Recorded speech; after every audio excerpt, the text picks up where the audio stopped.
building relationships is what I would say is my best skill. And that's just what I like to do, man. Welcome to the Costello Coaching Podcast, where we talk about developing the human within the athlete. My vision is to enhance people's performance in all aspects of their lives. I hope you enjoy.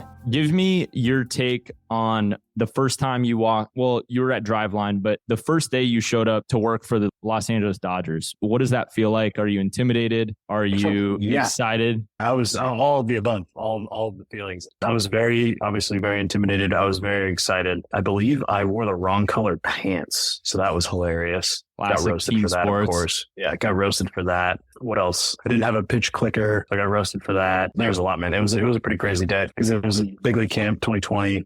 Before the world ended, basically. And yeah, I mean, it was a blur. I really think back. I remember watching Gratterall throw a pen and I was like, this dude's gigantic. He's still gigantic. Connor McGinnis, talked to him quite a bit. Talked to Donnie Alexander quite a bit. Will Rhymes, our farm director, Brandon Combs of GM. Like, they're all there back then and just talking and watching pitchers. It just went back like that, man. But it was pretty crazy. Still pinch myself pretty often going out there to the field. So grateful to be there, you know? So you came in as a pitching coordinator? Yeah, pitching coordinator. And I have a understanding of what that is, but explain to me what that is. The role is super variable. We had 5 coordinators at one point. Donnie, he's still with us. Pitching logistics coordinator, handles a lot of the scheduling stuff, off-season throwing program, basically does schedules and runs spring training and instructional league. He's a badass and he's my rock. I would be dead if it was not for Donnie. He is the absolute man. Been in the game forever. I spent so much time with him at the alternate site and learned so much from him. So he handled a lot of the scheduling stuff, pitch counts, workload stuff. We had Gabe Rebus, who's now the director of pitching for the Tigers, over there crushing it. He was our pitching coordinator of performance.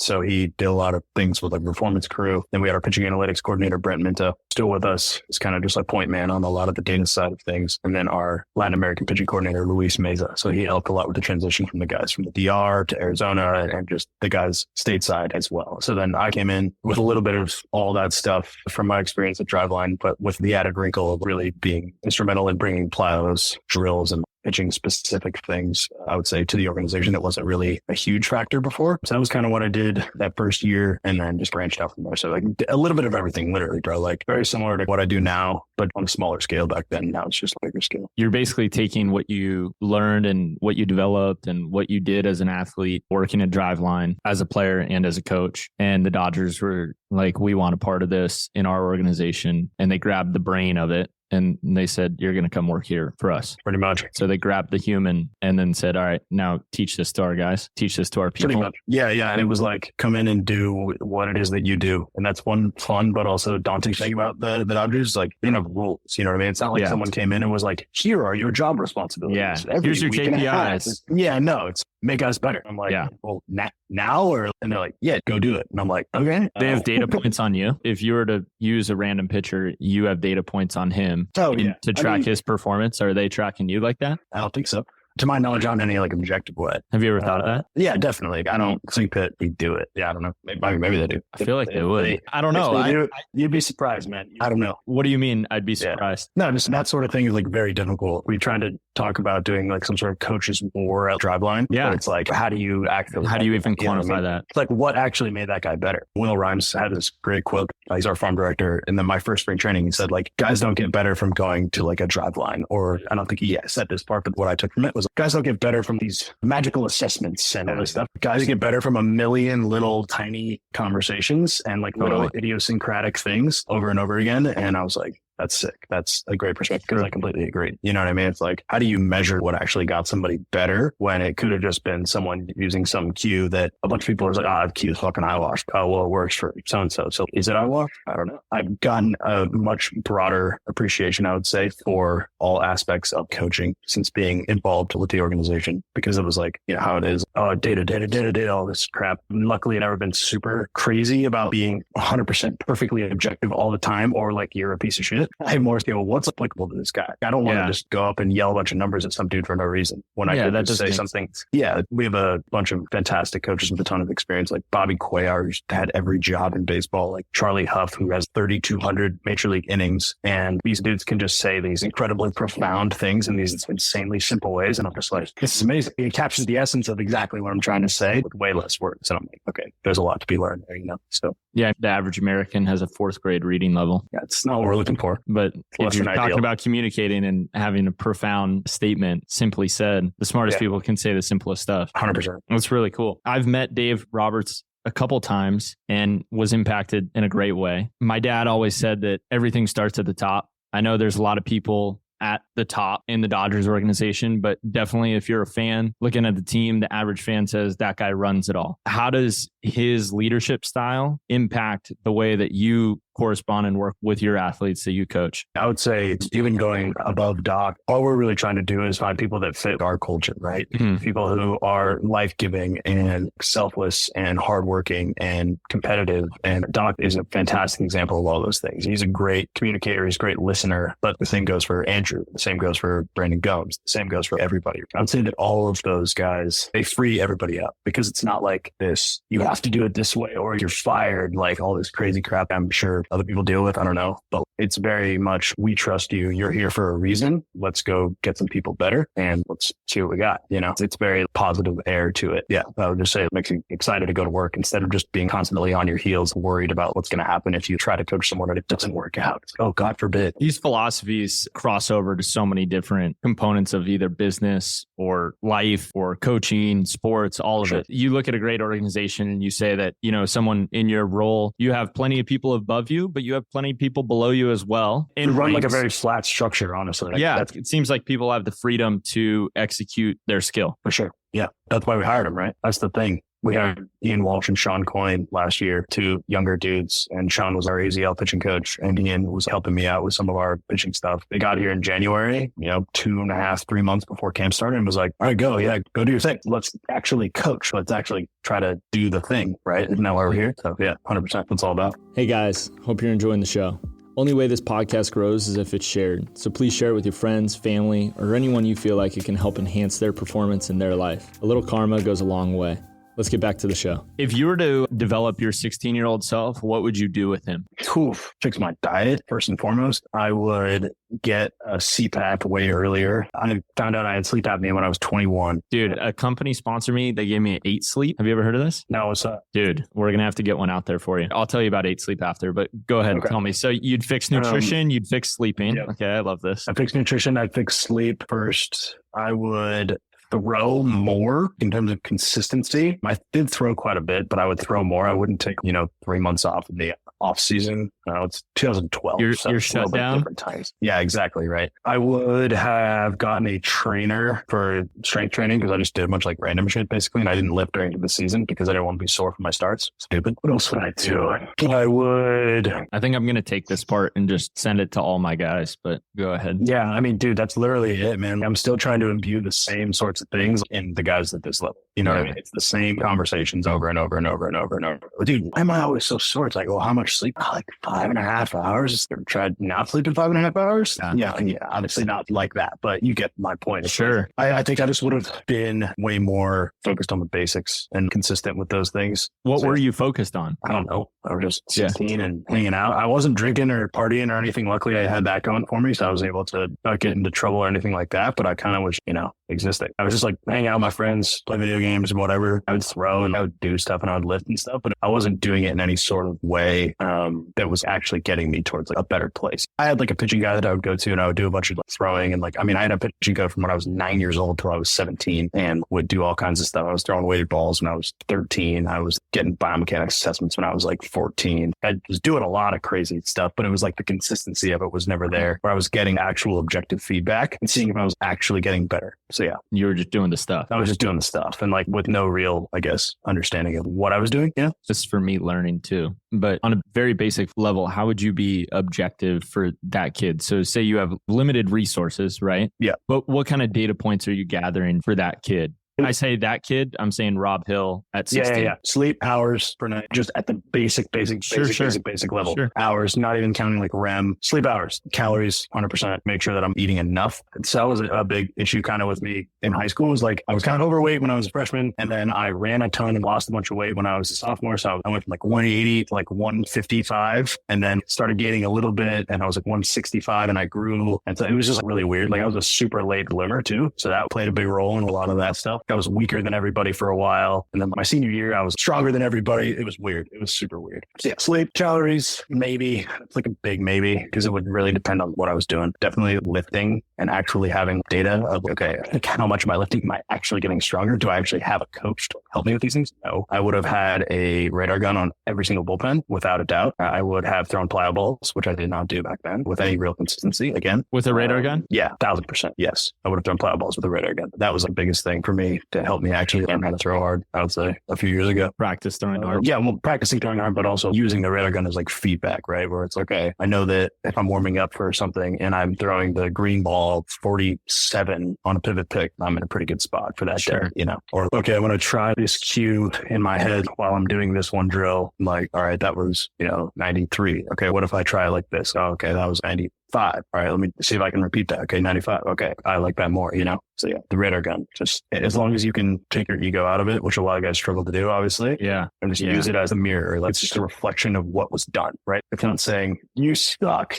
It's saying here's a number. It's up to you to interpret it. So it's a hard bridge for a lot of people to cross, but I'd say it's worth the earlier the exposure, the better, right? If you've just been getting feedback your whole life when you're growing up playing, then it's not going to be that weird when you continue to get it when you're older. So that's something I definitely would have done more. Because then I wouldn't have had such emotional volatility when I got older. If I was throwing harder, if I wasn't, it would just be like, I think I had that too. Oh, for sure. I think a lot of people do. You just become desensitized to it, essentially, is what I'm getting at. And that's part of why I also said I wish I would have thrown more and played more, because then I would have also just been desensitized to like the result of game, where it's like I could actually have pulled out of it like emotionally and objectively analyzed like my game and looked at stats and done things like that. But I never got the reps that I think I needed because I was always just like rushing and felt like everything had to be like so perfect. And I wish I would have slowed it down, honestly, and just gotten like more to the heart of what I was actually trying to get out of it. There's so many people that I'm thinking about right now. So I host, and I title it this because it's just the best way to get people signed up for it. But 8-week velocity clinic, and I'm teaching them plyo balls, a program. And what I do is I have every single day mapped out for what they need to do for the 8 weeks, right? Monday through Sunday, every single day. There's a group of them. They all get the same set of weighted balls. They all get the towel. They all get the whole deal, right? We meet once a week, and every single week has a specific test, a drill, a pull down, whatever it is. And it's sequenced up. I want these guys to get, number one, feedback that they see improvement over the 8 weeks, because I want them to have that response where they say, oh, the work correlates to something. Because for a young person, that's the first step in their psychology. Huge, massive step. And we could go down the rabbit hole, but their frontal lobe is going through so much development that they're so tied to the result or the emotion. Of course.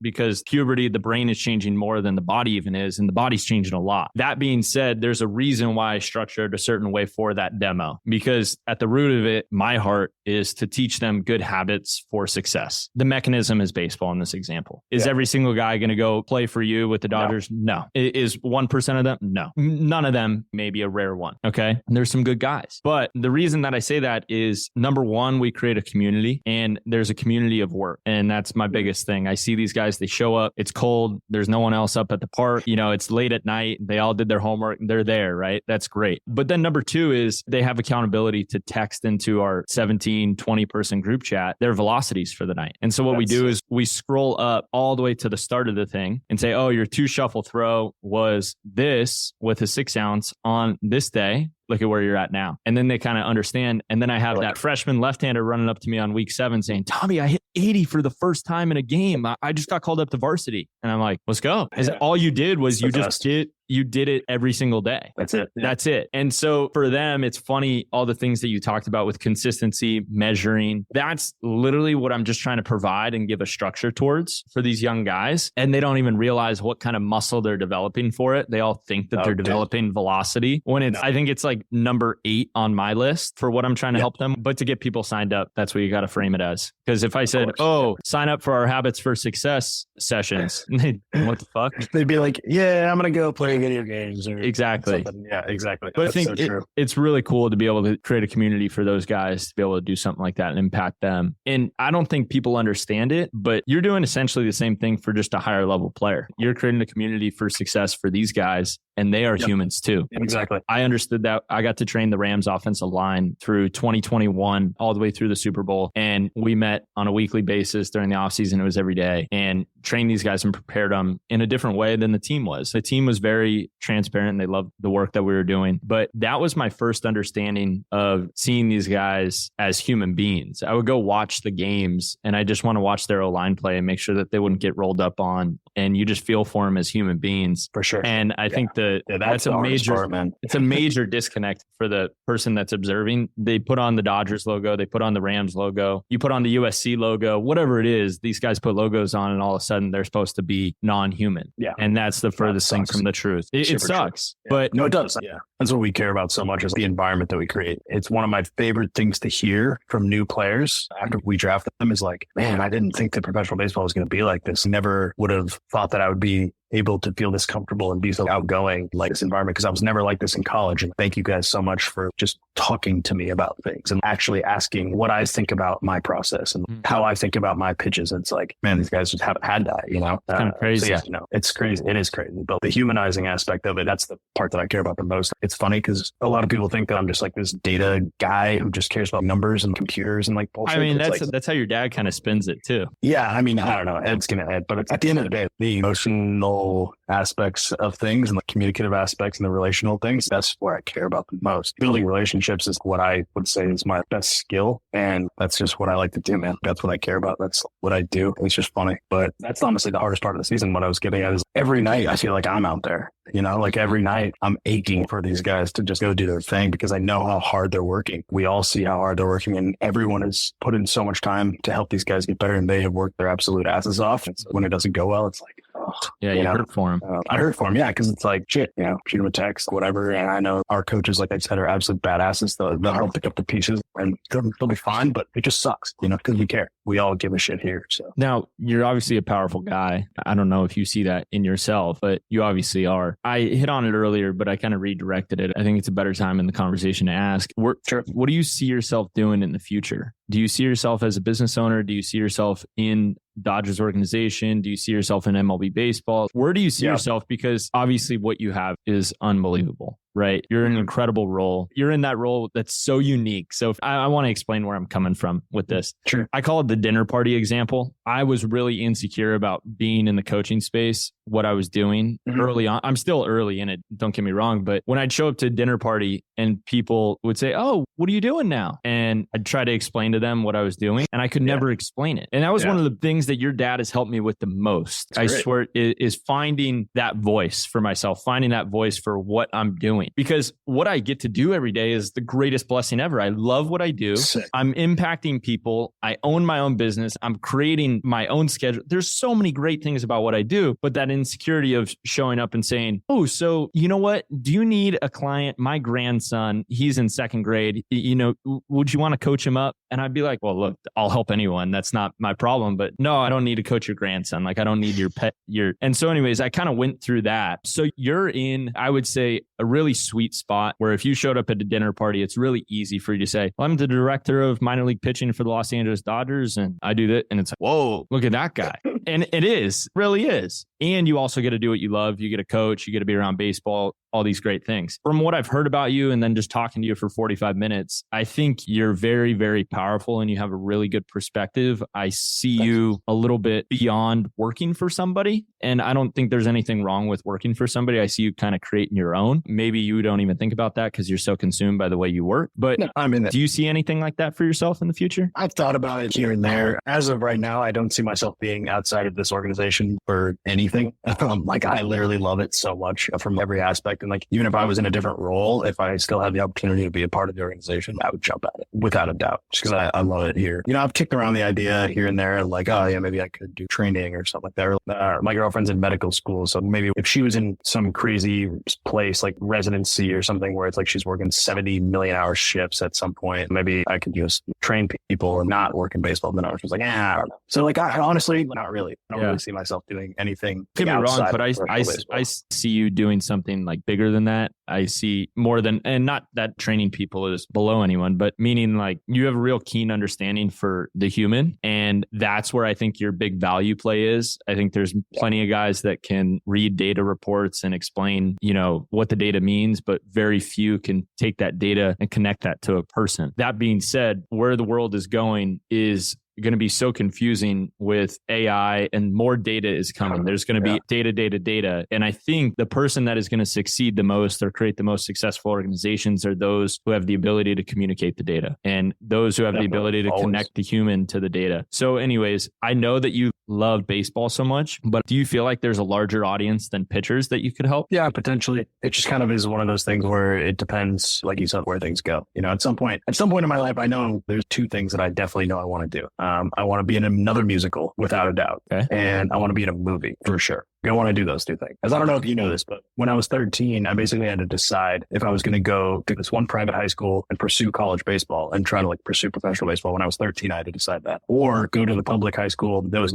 closer to my house and do performing arts. So that's what I was honestly way better at, naturally gifted or whatever at performing arts. Way better, not close. I was a better football player than I was baseball player, but I couldn't play football because I got too many concussions. And I was an infinitely better singer, actor, dancer, performer, etc. than I was baseball or football player. So yeah, it's kind of funny how it all ended up here. What if I said you get a star in this movie right now? Would you think about it? Probably not. In 10 years, probably. Yeah, it's just not that time. You know what I mean? Yeah. I can scratch that itch in the off season when I'm singing in my car and whatever. I can. Why don't you go to Nashville and start singing? Because I have the best job in the world. No, in the off season. Oh yeah, maybe. Go pick up some shifts at Aldean's or do whatever you want there. I think next off season I'm gonna audition for a musical and don't care if I actually get the role or not, but actually practice for it and actually audition. Go get a voice coach and just send it. Did you have a voice coach growing up? I went to some lessons and stuff. I didn't really have a dedicated one, but I did probably 5 or 6 musicals and 5 or 6 plays in between 7th and 10th grade or 9th grade. So, hey guys, thanks for listening to the show. I hope you benefited from this. Give the show a follow, share it, and comment what you'd like to hear more of so we can help more people perform in all aspects of their lives.